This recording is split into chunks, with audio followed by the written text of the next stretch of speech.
अपने सुंदर मुखड़े से चिक चिक चिक चिक करती है। छोटी छोटी दांतों से टक टक टक कुतरती है।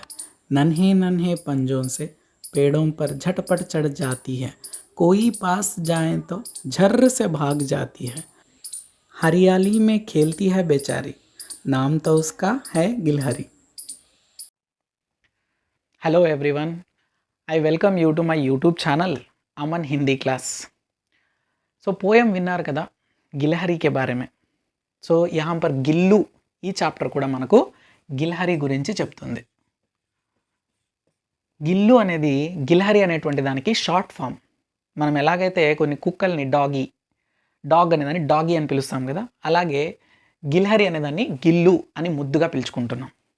సో ఈ పాఠాన్ని రాసింది हिंदी की सुप्रसिद्ध रचयित्री महादेवी वर्मा।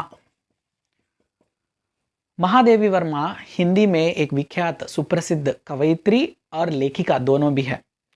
इन्होंने कई सारे रेखा चित्र, संस्मरण, काव्य ఇలా ఎన్నో విధాలైనటువంటి టైప్ ఆఫ్ కావ్యాలు ఈమె రచించారు। ఇన్హే ఆధునిక్ మీరా भी कहा जाता है। ఈమెను ఆధునిక మీరా అంటారు, ఎందుకంటే భక్తి కాలంలో మీరాబాయి అనేటువంటి ఒక కవయిత్రి ఉండేవారు। ఆవిడ భావాలతో ఈమె రచిస్తుంది। ఆవిడ భావాలు ఎలా ఉంటాయి, ఈమె భావాలు కూడా అలా ఉంటాయి। అందువల్ల మహాదేవి వర్మని మీరాబాయితో పోలుస్తారు। సో ఇన్కా జీవన్ కాల్, ఈమె ఎప్పుడు జీవించారు? 1907 में इनका जन्म हुआ है। 1987లో ఈమె చనిపోయారు। అంటే దాదాపు ఎన్ని సంవత్సరాలు జీవించారు? 80 సంవత్సరాలు महादेवी वर्मा గారు జీవించారు। ओके, महादेवी वर्मा जी के बारे में और चंद बातें इस वीडियो के अंत में बताऊंगा। ఈ వీడియో చివర్లో మీకు నేను మహాదేవి వర్మ గురించి చెప్తాను। ముందు మనం ఈమె ద్వారా రాసినటువంటి గిల్లు ఈ పాఠాన్ని మనం తెలుసుకుందాం। एक दिन जब लेखिका अपने कमरे से अपने ही घर में होने वाले बगीचे में गई। बगीचा అంటే ఇక్కడ గార్డెన్, అంటే తన ఇంట్లో ఉన్నటువంటి ఒక పెరట్లోకి ఆమె వెళ్ళింది। वहाँ पर उन्होंने एक पेड़ में, सोन जूही के पेड़ में पीली कली को देखा। అంటే అక్కడ తన గార్డెన్లో ఉన్నటువంటి ఒక చెట్టు, ఆ చెట్టు పేరేంటి? సోన్ జూహీ। సో సోన్ జూహీ అనేటువంటి పదం కొంచెం కొత్తగా ఉంది కదా, దీన్ని విడదీయండి। సోన్ ప్లస్ జూహీ। సోన్ అంటే బంగారం, జూహీ అంటే పసుపు రంగు ఉన్నటువంటి ఒక flower, yellow colour flower which is related to jasmine, అంటే జాస్మిన్ జాతికి సంబంధించినటువంటి ఒక ఫ్లవర్ జూహీ అంటారు। సో సోన్ జూహీ కే పేడ్ మే క్యా లగి హై? పీలి కలి, ఒక పీలి కలి పూసింది। కలి అంటే ఇక్కడ బడ్, బియుడి బడ్ అంటారు కదా, అంటే the flower which is before the stage of blossoming, అంటే అది పువ్వు విచ్చుకోక ముందు ఉన్నటువంటి ఒక స్టేజ్, దీన్ని తెలుగులో మొగ్గ అంటారు కదా। సో ఆ మొగ్గ ఏ కలర్లో ఉంది? పీలి అంటే ఎల్లో కలర్లో ఉంది। ఎల్లో ఉన్నటువంటి ఒక చిన్న పువ్వు మొగ్గను ఆమె చూసింది। इसे देखने से उन्हें अपने पास पाला गया एक छोटे जीव का स्मरण आया। సో ఆ పీలి కలిని చూసిన వెంటనే తన దగ్గర తాను పెంచుకున్నటువంటి ఒక చోటా జీవ్, అంటే చిన్న ప్రాణి తనకి గుర్తొచ్చింది। సో ఆ ప్రాణి ఏంటో ఇప్పటికే మీకు తెలిసిపోయింది కదా, అదే గిల్హరి। సో తను పెంచుకున్నటువంటి గిల్హరి తనకు ఆ పీలి కలి చూస్తానే గుర్తొచ్చింది। మనకు కూడా మనం ఏదైనా ఒక సాంగ్స్ విన్నప్పుడు, ఏదైనా ఒక వస్తువుల్ని చూసినప్పుడు మన పాత జ్ఞాపకాలు మనకు గుర్తొస్తుంటాయి। పాత జ్ఞాపకాలు కావచ్చు, ముందు ఉన్నటువంటి ఎవరైనా వ్యక్తులు, మనతో చక్కగా రిలేటివ్గా ఉన్నటువంటి ఏదైనా జంతువులు, ఇవన్నీ మనకు గుర్తొస్తుంటాయి। ఓకే, సో అలాగే ఆమెకి सोन जूही के पेड़ में लगे हुए पीली कली को देखकर एक छोटे जीव का स्मरण आया। ऐसा स्मरण आना, इसे ही हम कहते हैं संस्मरण। ఇటువంటి టైప్ ఆఫ్ చాప్టర్స్ని మనం సంస్మరణ అంటాం। సంస్మరణ అంటే గతంలో జరిగినటువంటి మర్చిపోలేనటువంటి సంఘటనలు మళ్ళీ గుర్తు తెచ్చుకొని ఒక పాఠం లాగా రాయడం। ओके, ये संस्मरण विधा का पाठ है। सो पीली कली को देखने पर गिलहरी का स्मरण आया है ना, तो बताओ कि वो गिलहरी जिंदा है या मर गया है? అంటే ఆమెకు గుర్తొచ్చింది అంటే అది ఇప్పుడు ఉందా, చనిపోయిందా?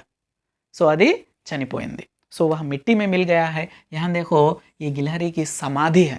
సో దాన్ని ఆ సోన్ జూహీ చెట్టు కింద ఆమె ఒక సమాధి కూడా చేసింది। సో ఎప్పుడైతే ఆ పీలి కలి ఆ చెట్టులో నుంచి వచ్చిందో ఈ గిల్లునే మళ్ళీ పుట్టింది అన్నట్లు ఆమెకు అనిపించింది। ఓకే, సో ఎందుకు ఈ గిల్లు అంటే ఆమెకు అంత స్పెషల్? ఎందుకు ఆమె ఆ గిల్లును అంత ఇష్టపడింది? తన దగ్గర ఎన్నో ఇంకా ఇతర జంతువులు ఉన్నాయి, కై సారే పాల్తూ జానవర్ थे, ఆమె ఒక గొప్ప జంతు ప్రేమికురాలు। సో తన దగ్గర కుక్కలు, పిల్లులు, కై సారే పక్షి, ये सभी हैं। इन सभी में गिल्लू उन्हें बहुत विशेष है, विशिष्ट है। ओके, सो वो उनका लाइफ जर्नी, गिल्लू का लाइफ जर्नी हमारे महादेवी वर्मा जी के साथ कैसा था, उनका జీవన్ యాత్ర అంటే ఆ గిల్లు యొక్క జీవన్ యాత్ర ఆమెతో ఎలా ఉనింది, ఇవన్నీ ఇంకా ముందు తెలుసుకుందాం.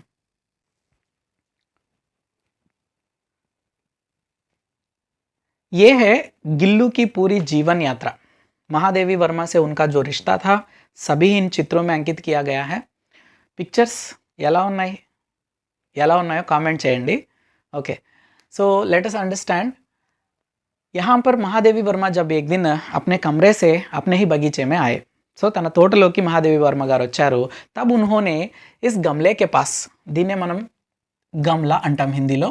గమ్లా అంటే ఫ్లవర్ వేస్, అంటే పూల కుండి ఉంటుంది కదా, మనం మొక్కలు పెంచుకునేటువంటి కుండీని గమ్లా అంటారు. సో ఈ గమ్లేకే సామ్నే దో కవ్వే, ఇవేంటివి, వీటిని ఏమంటాము, కవ్వే. ఏకవచనంలో అయితే కవ్వా, సో ఆ ఏగా మారుతుంది బహువచనంలో. సో ఈ మధ్యకాలంలో ఇవి చాలా తగ్గిపోయాయి. ఎందుకో చెప్పండి? బికాజ్ ఆఫ్ పొల్యూషన్ వల్ల చాలా పశువులు పక్షులు అంతరించిపోతున్నాయి. హ్యూమన్ మేడ్ థింగ్స్, మనిషి చేసేటువంటి దుష్ప్రభావాల కారణంగా ఇవన్నీ సఫర్ అవుతున్నాయి. సో ఇప్పుడైతే చూడడానికి ఎలాంటి కాకులు కనపడడం లేదు, ఏ పక్షులు కూడా అంతగా దర్శనం ఇవ్వడం లేదు, అంతా రేర్ అయిపోయింది. ఓకే, సో యహాం పర్ దో కవ్వే, రెండు కవ్వే ఏం చేస్తున్నాయంటే ఏ ఖేల్ రహే థే, ఒక గేమ్ ఆడుతున్నాయి. ఆ గేమ్ని ఇక్కడ మహాదేవి వర్మ ఏమన్నారంటే చువవ్వల్.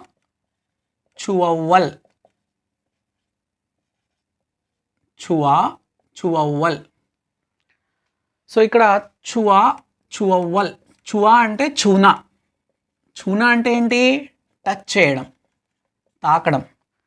అవ్వల్ అంటే ఇక్కడ ముందుగా అనేసి అర్థం, అంటే ఫస్ట్. ఇది one kind of hide and seek game లాంటిది. ఇప్పుడు మనం ఎప్పుడైనా హైడ్ అండ్ సీక్లో ఒక 5-6 మంది దాక్కుంటారు కదా, అందులో ఒకటి దొంగగా పెడతాడు ఫస్ట్. సో ఆ దొంగగా పెట్టినవాడు మిగతా దాక్కున్న వాళ్ళందరినీ కనిపెట్టాలి. సో కనిపెట్టేటప్పుడు ఫస్ట్ వాడు ఎవరినైతే టచ్ చేస్తాడో, అంటే ఫస్ట్ ఎవరినైతే వాడు కనిపెడతాడో వాడు నెక్స్ట్ దొంగగా పెడతాడు. అంటే చూ అవ్వల్, జిసే హమ్ छूते हैं अव्वल यानी कि प्रथम. सो पहले जिसे हम छूते हैं वो नेक्स्ट चोर रहेगा. ఓకే, ఐసా ఖేల్నే వాళ్ళ ఖేల్ హోతా హై చువవ్వల్, ఒకరినొకరు తాకుతూ ఆడుకునేటువంటి ఆట. ఇక్కడ కూడా ఈ కాకులు that kind of game they are playing. ఈ చువవ్వల్ అనేది ఇలా ఆడాలని కాకులకు తెలీదు, మనకు తెలుసు, మనుషులకు తెలుసు. సో మహాదేవి వర్మ ఎప్పుడైతే ఆ కాకుల్ని చూసిందో తనకు అలా అనిపించింది, అవి చువవ్వల్ లాంటి ఆట ఆడుతున్నాయి అని. ఓకే, तो यहाँ पर उनको महादेवी वर्मा जी को एक काक का एक पुराण याद आया. సో కాక్ పురాణ్ అనేసి ఆమె చెప్పింది ఇక్కడ. సో కవ్వం కా జో పురాణ్ హోతా హై ఉసే క్యా కహతే హై, కాక్ పురాణ్, అంటే కాకుల యొక్క ఇతిహాసం, దాని యొక్క చరిత్ర. ఇన్హోనే కహా కి ఏ కవ్వే ఏక్ విచిత్ర పక్షి హై. ఈ కాకి అనేది ఒక విచిత్రమైన పక్షి. ఎందుకు ఇది విచిత్రమైన అంటే మిగతా పక్షుల కంటే ఇది భిన్నంగా ఉంటుంది, నల్లగా ఉంటుందని కాదు. సో ఎందుకు భిన్నంగా ఉంటుందంటే ఏ సమాదరిత్ ఆర్ అనాదరిత్, ఈ రెండు పదాలని ఉపయోగించింది మహాదేవి వర్మ గారు. సమాదరిత్, అనాదరిత్. సమాదరిత్ అంటే ఎక్కువ రెస్పెక్ట్ ఇవ్వడం, అనాదరిత్ అంటే రెస్పెక్ట్ ఇవ్వకుండా అవమానించడం. సో ఈ పక్షిని మనము బాగా రెస్పెక్ట్ ఇస్తాం కొన్ని సందర్భాల్లో రెస్పెక్ట్ ఇవ్వకుండా అవమానిస్తాం. సో ఇలా రెండు డైమెన్షన్ ఉన్నటువంటి ఒకే ఒక పక్షి కవ్వ. అందువల్ల దీన్ని మహాదేవి వర్మ గారు విచిత్ర పక్షి కహా హై. మీకు తెలుసు కదా, ఎప్పుడు మనం సమాదరిత్, ఎప్పుడు మనం దీనికి రెస్పెక్ట్ ఇస్తాం. బలగం సినిమా చూసారా, రీసెంట్గా వచ్చింది. సో అది మంచి సెంటిమెంటల్ మూవీ, చాలా ఎమోషనల్ మూవీ. సో ఇందులో హీరో ఎవరు, ఈ కవ్వానే హీరో. సో ఎప్పుడైతే వాళ్ళ తాతగారు చనిపోతారో సో వాళ్ళు పిండం పెడతారు. ఆ పిండం తినడానికి కాకి రూపంలో వాళ్ళ తాతగారు వస్తారు, కానీ ఆయన తినరు. ఎందుకంటే వాళ్ళ ఫ్యామిలీలో యూనిటీ ఉండదు. సో ఎప్పుడైతే వీళ్ళందరూ యూనిటీగా మారిపోయి అందరూ కలిసిమెలిసి హ్యాపీగా సంతోషంగా ఉంటారో అప్పుడు ఆ కాకి అనేది పిండాన్ని తింటుంది.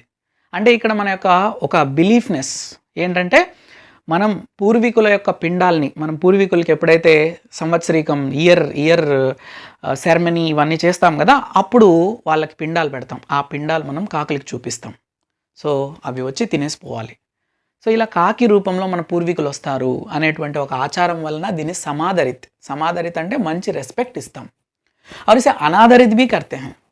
जब भी हम कोई भी एक काम से बाहर निकल रहे थे, उस समय ये कव्वे चिल्लाएंगे, चीखेंगे तो इनकी ध्वनि कर्कश रहेगी. అంటే ఎప్పుడైతే మనం ఏదైనా పనిగా బయట వెళ్తున్నామంటే వీటి ధ్వని, ఇవి అరిచాయనుకోండి కాకులు, దాన్ని మనం అవమానంగా భావిస్తాం. ఎందుకంటే ఆ ధ్వని ఎలా ఉంటుంది, కర్కశంగా కావ్ కావ్ అని కర్కశంగా అరిచినట్లు ఉంటుంది. जब लेखिका इस काक पुराण के बारे में सोच रही थी, तब उनकी दृष्टि पीछे होने वाले गमले पर जाकर गिरी. ఆమె ఆ కాకుల గురించి అలా ఆలోచించేటప్పుడు ఆమె దృష్టి వెనకాల ఉన్నటువంటి ఆ గమ్లా పైన పడింది. గమ్లా అంటే ఈ తొట్టి పైన పడింది. అక్కడ ఆమె ఏం చూసిందంటే ఏక్ ఛోటా లఘు ప్రాణ ఇస్ గమ్లే సే చిపక్ కర్ నిశ్చేష్ట బైఠా హై. నిశ్చేష్ట అంటే కదలకుండా మెదలకుండా దానికి అంటుకునేసి అతుక్కునేసి ఒక చిన్న ప్రాణి కూర్చొని ఉంది. तब जाकर उन्होंने देखा कि यहाँ पर ये काक द्वय అంటే ఈ కాకుల జంట, ద్వయ అంటే జంట. ఈ కాक द्वय छुआ छुआवल का खेल नहीं खेल रहे हैं, वे इस लघु प्राण को अपना सुलभ आहार बना रहे हैं. అవి ఇక్కడ యాక్చువల్గా ఇలాంటి ఆట ఆడట్లేదు. అవి ఏం చేస్తున్నాయంటే ఆ లఘు ప్రాణ్ణి వాటి ఆహారంగా అవి పొడుచుకొని తింటున్నాయి. కాకులకి ఇది అలవాటే కదా, మామూలుగా చిన్న చిన్న పక్షులు ఏదైనా ఎలుకలు, చిన్న ఎలుకలు వీటిని ఎత్తుకొని పోయి చెట్టు పైన అవి పొడిచి తింటాయి. అదేవిధంగా ఇక్కడ ఏ లఘు ప్రాణ కో వే అప్నే చోన్ సే నోచ్ కర్ ఖా రహే హే ఆర్ ఇస్కే లియే ఏ షాయద్ झगड़ा कर रहे हैं. అందువల్ల అవి రెండు పోట్లాడుతున్నట్లు ఆడుకుంటున్నట్లు కనిపిస్తున్నాయి. तो तब जाकर महादेवी वर्मा ने इन कौवों से उस लघु प्राण को अपने हाथों में लेकर बचाया. సో వీటిని తరిమేసి ఆమె ఆ లఘు ప్రాణ్ని తన చేతుల్లోకి తీసుకునింది.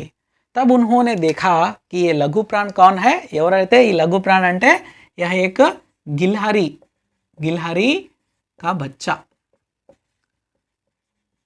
సో ये गिलहरी का बच्चा संभवतः अपने घोंसले से ऊपर से नीचे गिर गया है. తన ఘోంస్లా, ఒక చెట్టు పైన ఘోంస్లా గూడు ఉంటుంది కదా, ఆ గూడులో నుంచి ఇది కింద పడిపోయింది. ఎలాగో మిస్ అయి పడిపోయింది. ఎందుకంటే తనకి ఇంకా నడవడానికి శక్తి ఉండదు, అంత చిన్న బిడ్డ అది. సో అది పైనుంచి కింద పడిపోవడం వల్ల ఇవేం చేస్తున్నాయంటే సులభ ఆహార్ అంటే ఫ్రీగా వచ్చింది కదా ఫుడ్, కష్టపడకుండా, అలా అవి కొట్టుకుంటూ తినడానికి ట్రై చేస్తున్నాయి. और उनके चोन से इनको घायल भी बना दिया. यहाँ पर बहुत सारे घाव है. घाव అంటే ఏంటి, గాయాలు. ఎన్నో గాయాలు తన శరీరం పైన కూడా ఉన్నాయి. ओके, सो इसे देखकर महादेवी वर्मा जी को बचाने के लिए उस पर दया आ गई. लेकिन अड़ोस पड़ोस में रहने वाले लोगों ने कहा कि यह बच नहीं पाएगा, क्योंकि इन कौवों के चोंचों के ये छोटे घाव इसके लिए काफ़ी है, वो मर जाएगा, उसे ऐसा ही छोड़ दो. సో అది ఇంకా మిగలదు, ఎందుకంటే ఆ కాకుల యొక్క పొడవడం వల్ల అది ఆల్రెడీ గాయపడిపోయి రక్తం కూడా వస్తుంది, దాన్ని మనం ఇంకా కాపాడలేము, లెట్ ఇట్ లీవ్, ఓకే దాన్ని వదిలేసేయండి అని చెప్పి అడోస్ పడోస్ మే रहने वाले लोग कहने लगे. लेकिन इनका मन नहीं माना, ఆమె మనసు ఒప్పుకోలేదు. ఉసే అందర్ లే గయి और उपचार करना शुरू कर दी. ఇక్కడ ఒక వర్డ్ గుర్తుపెట్టుకోవాలి, ఉపచార్ అంటే ట్రీట్మెంట్. ఆమె ట్రీట్మెంట్ చేయడం స్టార్ట్ చేసింది. ఈ ట్రీట్మెంట్లో ఆమె ఏమేం చేసిందంటే ఇన్హోనే ఏక్ మర్హం అంటే ఇక్కడ చూడండి ఒక చిన్న డ్రాప్స్గా ఒక మర్హం వేసింది. మర్హం అంటే మెడిసిన్. ఆ మెడిసిన్ ఏంటంటే పెన్సిలిన్ కా మర్హం. ఎప్పుడైతే మనం యాంటీబయాటిక్గా వాడతాం కదా పెన్సిలిన్ ఇంజెక్షన్, ఆ పెన్సిలిన్ ఇంజెక్షన్ లాంటిది ఉనింది ఆమె దగ్గర. ఆ డ్రాప్స్ ఆ గిల్హరి యొక్క ఘావం పరిడాలి, ఆ గాయాలపైన అక్కడక్కడ పూసింది ఆమె. Okay, antibiotic. తర్వాత उसे दूध पिलाने का प्रयास किया गया. कई घंटों तक वह दूध पी नहीं पाया, क्योंकि वह मुंह भी खोलने के लिए उतनी ताकत उसमें नहीं थी. సో నోరు తెరవడానికి కూడా అంత శక్తి తనకు లేదు, అందువల్ల అది నోరు తెరవలేకపోయింది. కై घंटों के प्रयत्न के बाद उन्होंने उसके मुंह में थोड़ा सा पानी डाल दिया. చాలా గంటల తర్వాత ఆమె తన నోటిలో ఒక చిన్న వాటర్ డ్రాప్ వేయగలిగింది. सो ऐसा उसको 3 दिन तक उपचार किया गया. सो 3 दिन के बाद देखो वो पूरा आश्वस्त बन गया. ఆశ్వస్త్ అంటే ఆరోగ్యకరంగా మారిపోయింది. ఓకే, సంపూర్ణ ఆరోగ్యకరంగా 3 రోజుల తర్వాత రికవర్ అయిపోయింది గిల్హరి. సో చాలా వరకు జంతువులు న్యాచురల్గా ఉంటాయి కాబట్టి వాళ్ళకి హీలింగ్ పవర్ బాగా ఉంటుంది. మనమైతే హాస్పిటల్స్కి వెళ్ళి చాలా నానా తంటాలు పడితే కానీ హీల్ అవ్వలేం మన ఆహారపు అలవాట్ల వల్ల. సో ఏ 3 दिन में ही आश्वस्त हो गया, ఆరోగ్యకరంగా మారిపోయింది. और अपने नन्हे नन्हे पंजों से महादेवी वर्मा के उंगलियां पकड़ने लगा. ఆమె వేళ్ళు పట్టుకొని అది గిల్హరి ఇదర్ ఉదర్ అప్నే ఆంఖే దౌడానే లగా, తన కళ్ళను అటు ఇటు అది చూడసాగింది, అటు ఇటు పరిగెత్తసాగింది. సో అంత ఆరోగ్యకరంగా మారిపోయింది. ఇసే దేక్కర్ సభీ లోగ్ విస్మిత్ హోనే లగే. విస్మిత్ హోనా అంటే ఆశ్చర్యపడిపోతున్నారు. సో జిన్హోనే ఇస్సే పహలే కహా థా నా ये बच नहीं पाएगा, ऐसे लोग उसे देखकर विस्मित हो गए. వాళ్ళందరూ కూడా ఆశ్చర్యపడిపోతున్నారు. यहाँ पर महादेवी वर्मा ने इसके लिए 3 एडजेक्टिव्स बताया, 3 एडजेक्टिव्स చెప్పింది. ఒకటి चंचल, चमकीली आंखें, రెండోది स्निग्ध, स्निग्ध रोएं, మూడోది झब्बेदार पूंछ. ఇవి 3 అడ్జెక్టివ్స్ మా.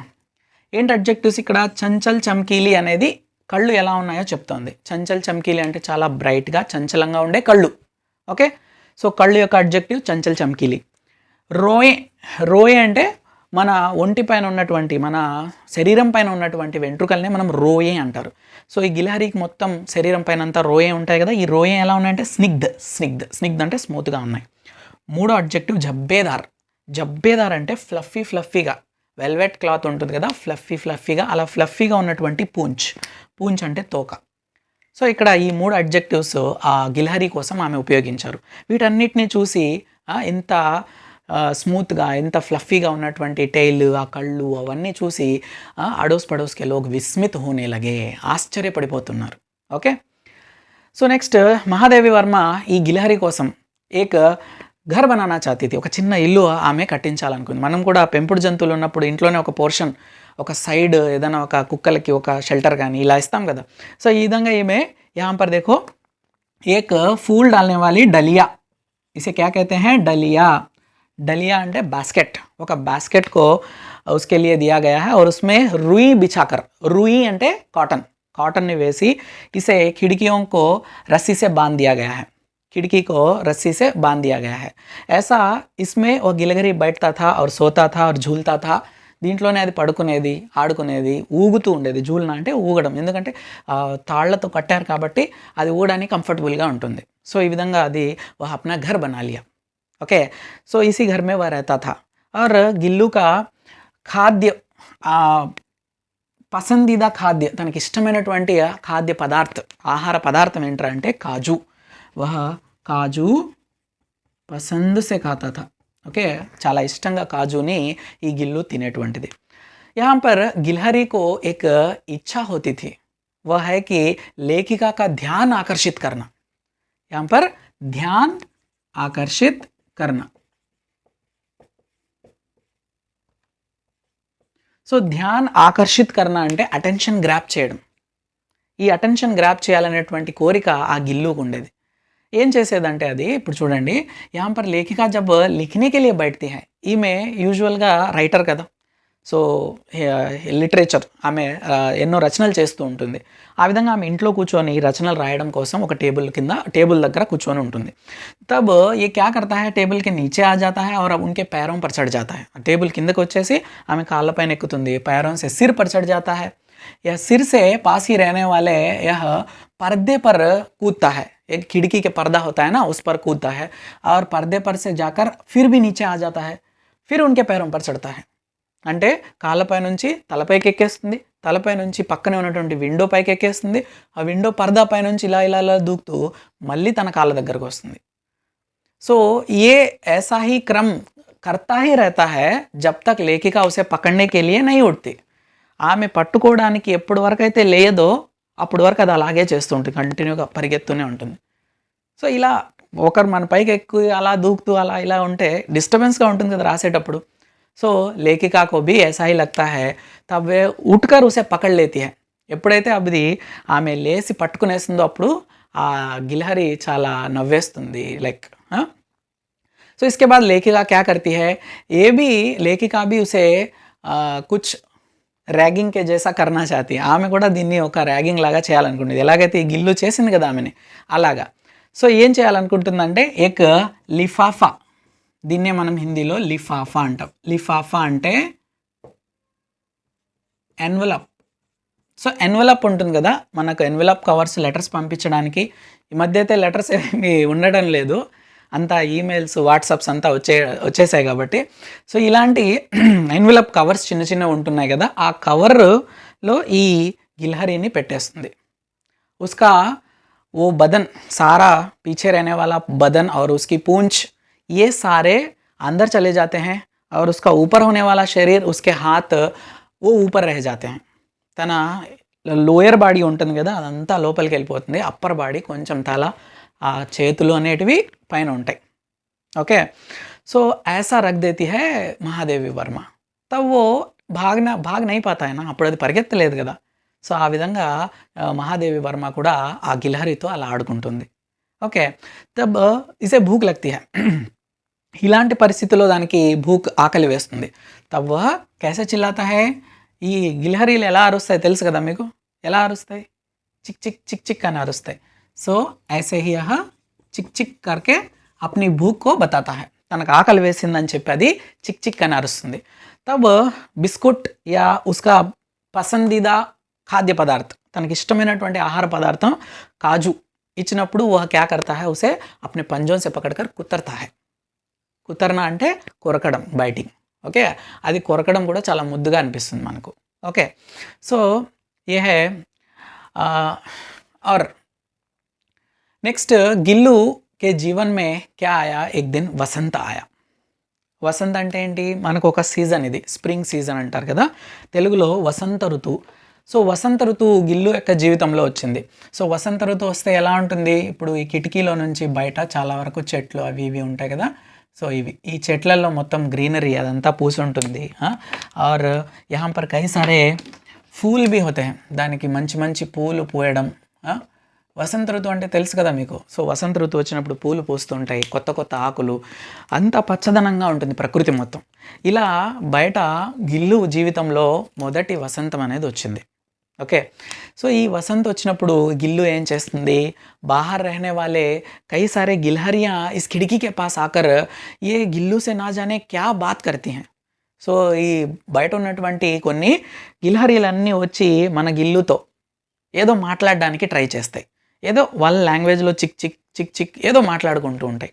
ఇలా చూసిన తర్వాత महादेवी वर्मा को उस पर दया आ जाती है और वे समझने लगती है कि यही मौका है कि उसे బంధన్ ముక్త कराएं. అంటే ఆమెకు అనిపిస్తుంది ఏంటంటే ఇప్పుడు దానికి మనం బయట వదలడం అవసరం, because it's a natural creature. అది నేచర్లో తిరిగేటువంటి ఒక ప్రాణి. మనం ఇలా బంధించి ఒక బాస్కెట్లో ఒక పంజరంలో ఇలా వేస్తే బాగుండదు. సో అందువల్ల ఆమె ఏం చేస్తుందంటే ఖిడికీకి एक जाली होती है ना यहाँ पर, अंत में इस जाली को कट कर देती है. దీన్ని ఆమె కట్ చేసేస్తుంది. సో కట్ చేసిన తర్వాత ఏమవుతుంది, वह यहाँ पर भी देखो, यहाँ पर आपको समझ में आ जाएगा. यहाँ पर एक जाली का एक भाग को ऐसे कट कर देती है. तो ये क्या करता है, अपने झूले में से उतरकर वो जाली से बाहर चला जाता है और खूब मज़ा करता है अपने साथ रहने वाले गिलहरियों से, अपने फ्रेंड्स, न्यू फ्रेंड्स, కొత్త న్యూ ఫ్రెండ్స్ అందరూ వచ్చేసారు కదా, వీళ్ళందరితో బాగా మజా. वहाँ का नेता बन जाता है.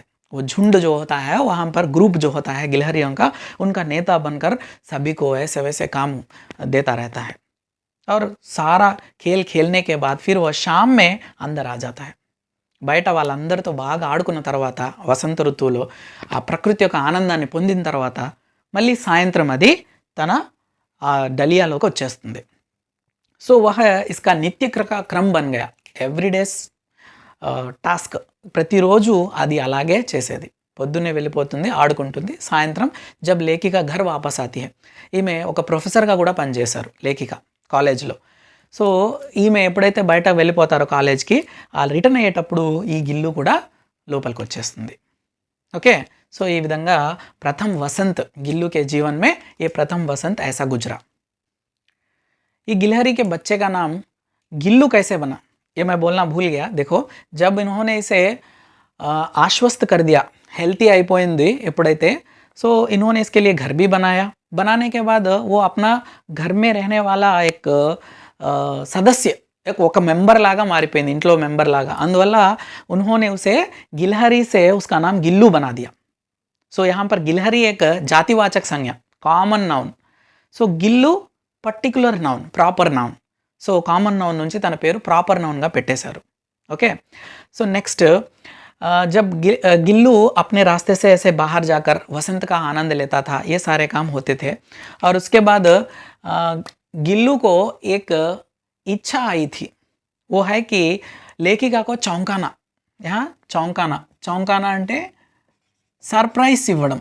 సో లేఖికాని సర్ప్రైజ్ ఇవ్వడం అదంటే గిల్లుకి చాలా ఇష్టం. ఎలాగైతే మనం ఇంట్లో చిన్నపిల్లలు ఉంటారు కదా, మనం ఎప్పుడైనా మనం బయట నుంచి వచ్చినప్పుడు ఆ చిన్నపిల్లలు తలుపు వెనకాల దాంకొని మనం రాగానే సడన్గా వచ్చి బూ అని మనకు ఒక సర్ప్రైజ్ లాగా ఇస్తారు కదా, ఇలాగా ఈ థింగ్ అనేది జంతువుల్లో కూడా ఈ భావన ఉంటుంది. సో ఈ గిల్లు క్యా కర్తా థా, కభీ వహ్ ఫూల్దాన్ హోతీ హై నా, ఫ్లవర్ వేజ్. సో ఇంట్లో కొన్ని ఫ్లవర్ వేజ్లు పెట్టుకొని ఉంటారు కదా వాళ్ళు. సో ఇలాంటి ఫ్లవర్ వేజ్లో ఫ్లవర్స్ అన్నీ ఉంటాయి. ఈ ఫూల్దాన్ కే పీछे छुप जाता था. ओके. और ये चुन्नट, ये पर्दे की चुन्नट होती है ना, पर्दे की चुन्नट के पीछे भी छुप जाता था. और सोनजूही का पेड़ होता है ना, पहले मैंने बताया ना सोनजूही, वो सोनजूही के पेड़ के पत्तियों में भी छुप जाता था. तब जाकर लेखिका उसे ढूंढ कर पकड़ ले आती थी. అలా అది దాంకొని దాగుడు మూతలాటలాగా లేఖికతో ఆడుతూ ఆమెని చౌంకాతీది. చౌంకాన అంటే సర్ప్రైజ్ ఇస్తూ ఉండేది ఎప్పుడైతే లేఖిక బయట నుంచి వస్తుందో. ఓకే. और इसके बाद गर्मी के दिन आ गए, वसंत ऋतु तो हो गया. तो उसके बाद आता है गर्मी, ग्रीष्म ऋतु कहते हैं.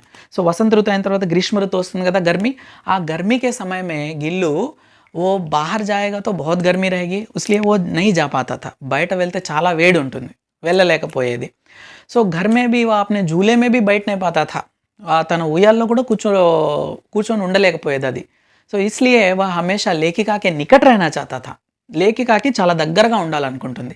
इसलिए वह ये गर्मी से बचने के लिए और लेखिका से निकट रहने के लिए एक उत्तम उपाय खोजा है. ఒక ఉపాయాన్ని ఆలోచించింది అది. ఓకే. అదేంటంటే లేఖికా కే సాత్ హమేషా ఏక సురాహి హోతీ థీ. సురాహి అంటే దీన్ని మనం కూజ అంటారు, కానీ మనం దీన్ని ఘడ అని కూడా అనుకోవచ్చు. ఓకే. ఘడ ఒక కుండ. సో ఏ సురాహి, దీన్ని మనం ఘడ అంటాం. లెసన్లో మనకు సురాహి అని ఇచ్చారు. సో ఏ सुराही होती थी, इसमें ठंडा पानी होता है ना. ये गिल्लू क्या करता था, इस सुराही पर बैठ जाता था. ఈ సురాహి పైన ఇది ఇలా కూర్చునేసేది, नहीं तो उस पर लेट जाता था. లేట్నా అంటే దానిపైన అలా వాలి పడుకునేసేది. సో इससे क्या होता है, अंदर होने वाले पानी के वजह से उसे ठंडाई मिलती है, తనకు ఒక చల్లదనం దొరుకుతుంది. और वह लेखिका के निकट ही रहता था, ఆమెకి దగ్గరగానే ఉంటుంది. ఎందుకంటే సురాహి కూడా ఆమె పక్కనే ఉంటుంది కాబట్టి ఇది లేఖికతో పాటు ఉంటుంది, ప్లస్ వేడి నుంచి తనను తాను కాపాడుకుంటుంది. సో ఇలా ఒక ఉత్తమమైన ఉపాయాన్ని ఆ గిల్లునే వేసింది. సో ఇలా జంతువుల్లో కూడా ఒక ఉపాయాలు వేసేటువంటి హ్యూమర్ ఉంటుంది. ఓకే. అబ్ ఏక్ బార్ లేఖికా కో క్యా హువా కి మోటార్ దుర్ఘటన హుయి. సో లేఖికాకి ఒకరోజు అన్ఎక్స్పెక్టెడ్గా ఒక మోటార్ దుర్ఘటన. సో దుర్ఘటన అనేది తెలుగులో కూడా ఉంది కదా వర్డ్. దుర్ఘటన అంటే యాక్సిడెంట్. సో ఆమెకి చిన్న యాక్సిడెంట్ జరిగింది. इसलिए वे कुछ दिनों के लिए अस्पताल में रहना पड़ा. ఆమె హాస్పిటల్లో ఉండాల్సి వచ్చింది. जब कोई दूसरे आकर गिल्लू को अपना खाद्य पदार्थ या कोई खाने के लिए देते थे तो वह नहीं लेता था और दूसरे लोगों को देकर तुरंत अपने झूले में चला जाता था. సో ఎవరో వేరే వాళ్ళు తన రూమ్లోకి వస్తారు, అంటే మహాదేవి వర్మ వాళ్ళ బంధువుల్ని వెళ్ళి ఆ గిల్లుని చూడండి, ఇంట్లో పెంపుడు జంతువులు చాలా ఉన్నాయి కదా, వాటిని కొంచెం ఆహారం ఇవ్వండి అని చెప్పేది. సో అప్పుడు వాళ్ళు వచ్చి డోర్ ఓపెన్ చేస్తే గిల్లు పరిగెత్తుకుంటూ వస్తుంది, మహాదేవి వర్మ ఏమో అని చెప్పి.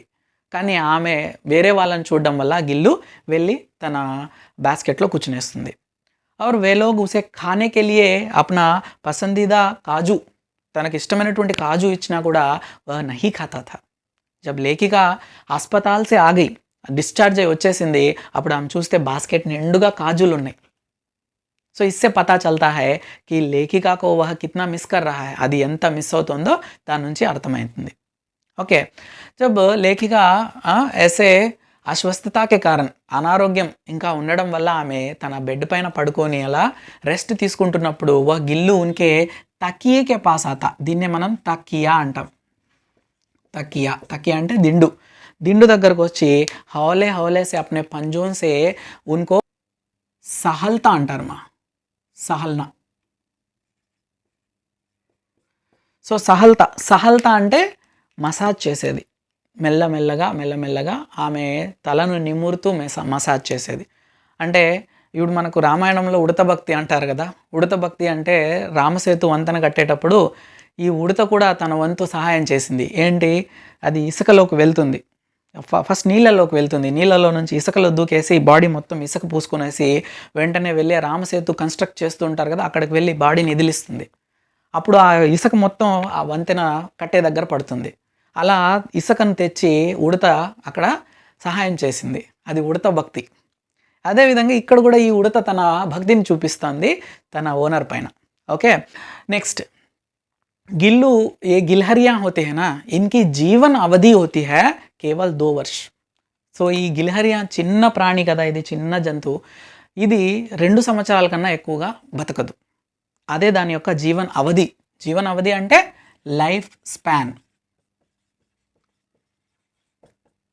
సో మనిషి జీవన అవధి ఇప్పుడు ఎంత అయిపోయింది, ఇది ఎందుకులే దాని గురించి మాట్లాడుకోవడం. ఆల్రెడీ 60 కన్నా ఎవరు ఎక్కువ బతకట్లేదు, ఇంకా తగ్గిపోతుంది రాను. ఎందుకంటే ఆ విధంగా మనం నాశనం చేసాం ఎర్త్ని. ఓకే, సో ఈ గిల్హరియోంకి జీవన అవధి, ఈ గిల్హరియా యొక్క లైఫ్ స్పాన్ అనేది ఓన్లీ 2 సంవత్సరాలు బతుకుతుంది. సో ఓ దిన్ ఆ గయా జబ్ గిల్హరి అప్నా ఓ శరీర్ కో छोड़ना पड़े, తన శరీరాన్ని వదిలేటువంటి ఆ రోజు వచ్చేసింది. తబ్ ఓ సుబహ్ సే కుచ్ ఖాయా నహీ పియా, ఏమి తినలేదు తాగలేదు అది. ओके, सिर्फ अपने वो डलिए से उतर कर महादेवी वर्मा के वो बेड पर आकर बैठ गया. सो अकड़े वो వచ్చి ఆమెతో కూర్చునేసింది. और उनकी उंगलियां इस तरह पकड़ लिया था कि जब वह पहले अपनी मरणासन्न स्थिति में पकड़ा था. సో ఆమె వేళ్ళు అది ఎలా గట్టిగా పట్టుకునేసిందంటే మరణాసన్న స్థితి అంటే స్టార్టింగ్లో మరణానికి దగ్గర, ఆసన్ అంటే దగ్గర, మరణానికి దగ్గర ఉన్నటువంటి స్థితిలో స్టార్టింగ్లో వేళ్ళు పట్టుకునేది కదా, అదే విధంగా చనిపోయేటప్పుడు కూడా అలా పట్టుకునేసింది. సో ఉస్కే పంజా అంటే ఇవి పామ్స్, దాని పంజా ఇతనే ठंडे थे कि लेखिका ने क्या किया, हीटर जलाया और उसको थोड़ा उष्णता देने के लिए कोशिश किया. ఉష్ణత అంటే కొంచెం హీట్ ఇస్తే ఇంకొన్ని రోజులు బతుకుతుందేమో అని చెప్పి ఒక ఆశతో ఆమె ఇంట్లో ఉన్న హీటర్ని వెలిగించింది. लेकिन कोई फ़ायदा नहीं रहा. सो क्या हुआ कि दूसरे प्रातःकाल, नेक्स्ट अर्ली मॉर्निंग, वो सूरज का प्रथम किरण आकर गिल्लू पर लगने पर वह दूसरे जीवन में जीने के लिए, दूसरे जन्म में जीने के लिए अब अनंत के लिए सो गया. సో లేఖిక యొక్క రైటింగ్ నాలెడ్జ్ చూడండి, ఇక్కడ క్రియేటివిటీ అంటారు ఇది. సో ఏం చెప్పింది ఆమె, నెక్స్ట్ అర్లీ మార్నింగ్ సూర్యుడి కిరణాలు ఈ గిల్లుని తాకినప్పుడు అది ఇంకొక జన్మ తీసుకోవడానికి ప్రస్తుతానికి ఈ జన్మలో పూర్తిగా నిద్రపోయింది. ఓకే, సో ఇది మన Indian culture, greatness of our Indian culture. ఏంటంటే మనం ఎవరు ఒక ప్రాణి, ఒక జీవి చచ్చిపోయింది, ఒక జంతువు చచ్చింది, అది డెడ్ బాడీ అన్నట్లు మనం చెప్పం, అంత రూడ్గా దాన్ని మాట్లాడడం. ది నెక్స్ట్ జన్మ మళ్ళీ తీసుకుంటుంది, మళ్ళీ ఇంకొక జన్మలో అది ఇంకొక ప్రాణిగా పుడుతుంది.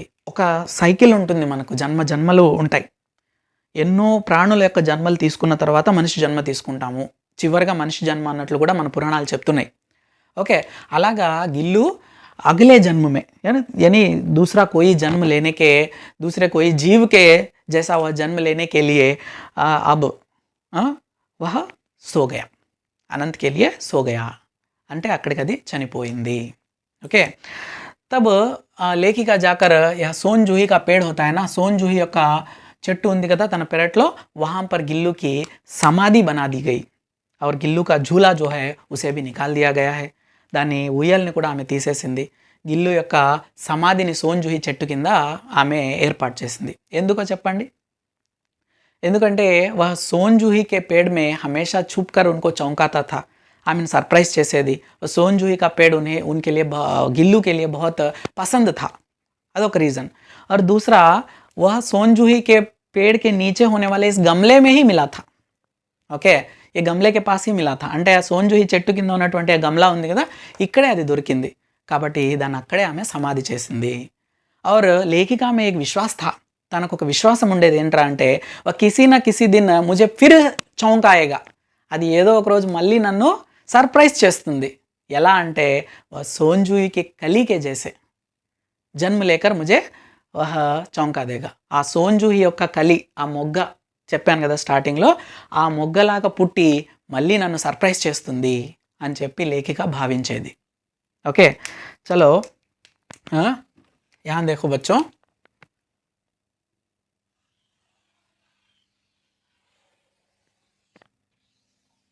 ये ड्राइंग भी मैंने ऐसा बनाया कि इससे पता चले कि ये गिल्लू का ड्राइंग है.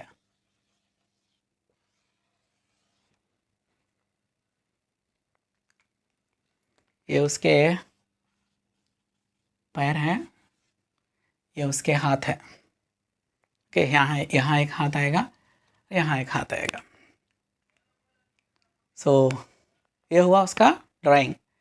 सो ये है हमारा part Gillu. Okay, so I hope you understood the explanation. So यहाँ पर गिल्लू भी हमें प्रमोट कर रहा है, देखो हमारे चैनल को. Aman Hindi class, like, share and subscribe. Thank you.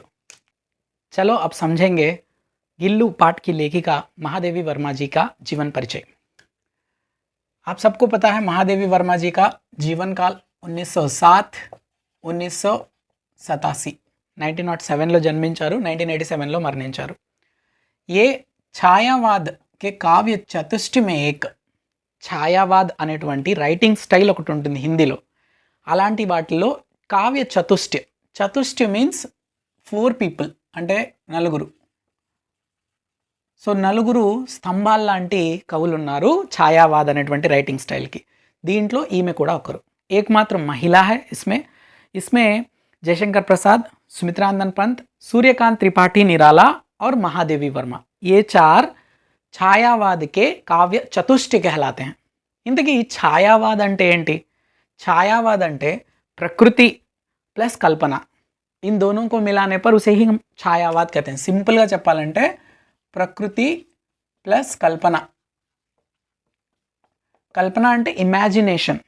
So ప్రకృతిలో ఉన్నటువంటి వస్తువులు, ప్రకృతిలో ఉన్నటువంటి చెట్లు, కొండలు, జలపాతాలు, ఇవన్నీ కూడా వాటికి ప్రాణం ఉంటే, వాటికి మాటలు ఉంటే, వాటికి మనసు ఉంటే అవి ఎలా స్పందిస్తాయి, అలా ఊహించి రాయడం.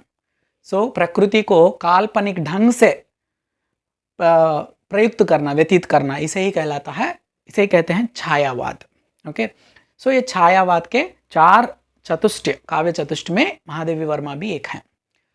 इन्होंने संस्मरणात्मक रेखा चित्र लिखने में पटु. ఈమె రేఖాచిత్ర ఎక్కువగా రాశారు.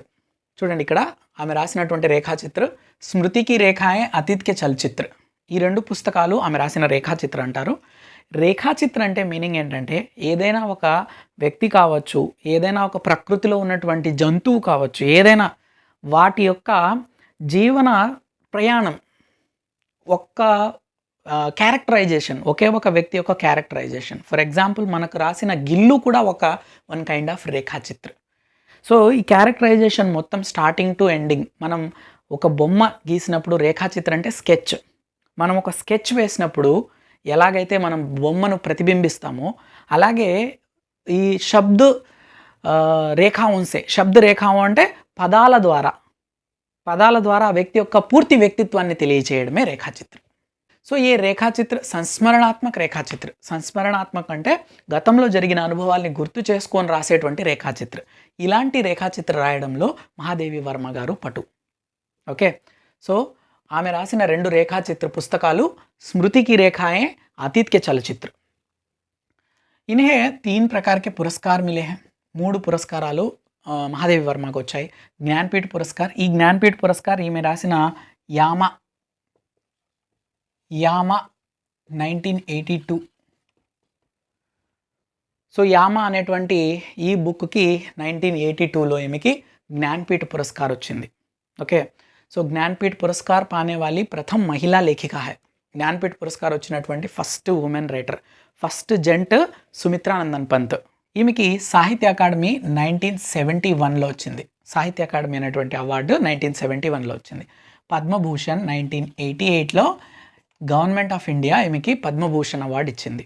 1988 అంటే 1987లో ఆమె చనిపోయారు. చనిపోయిన తర్వాత ఆమె పేరు మీద పద్మభూషణ్ అవార్డు ఆమెకి ఇవ్వడం జరిగింది.